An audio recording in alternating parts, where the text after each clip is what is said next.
حضرت مسیح اللہ خان صاحب رحمت اللہ ایک واقعہ سنایا کرتے تھے کہ ایک فقیر بھیک مانگنے ایک مکان پر دستک دیا۔ اس مکان میں میاں بی بی کھانا کھا رہے تھے۔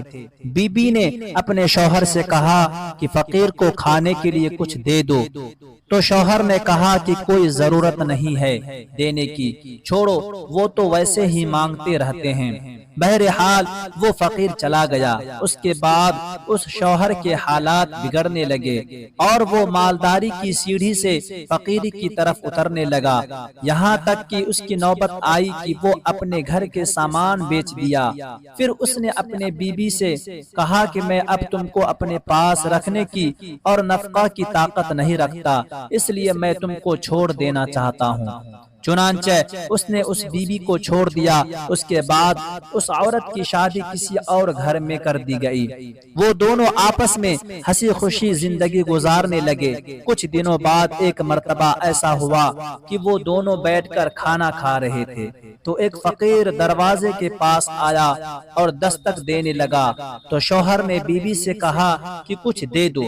وہ عورت دینے کے لیے گئی تو فقیر کو دیکھتے ہی زار و قطار رونے لگی۔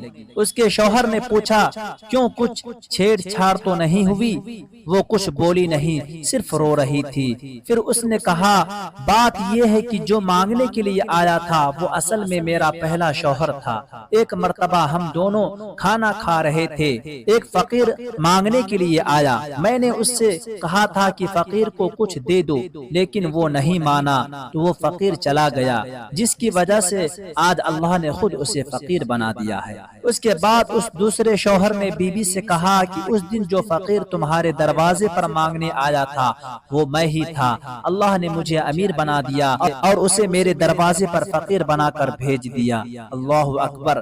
میرے بھائیوں، اس واقعہ سے ہمیں عبرت حاصل کرنی چاہیے کہ اللہ تعالی جسے چاہتے ہیں امیر بنا دیتے ہیں، جسے چاہتے ہیں سیکنڈوں میں فقیر بنا دیتے ہیں۔ واقعی اللہ رب العزت قدرت والے ہیں، لہٰذا مالداروں کو بھی اللہ سے ڈرتے رہنا چاہیے اور زکوٰۃ و خیرات سے فقیروں کی امداد کرنا چاہیے اور فقیروں کو ڈانٹنے اور جھڑکنے سے بچنا چاہیے۔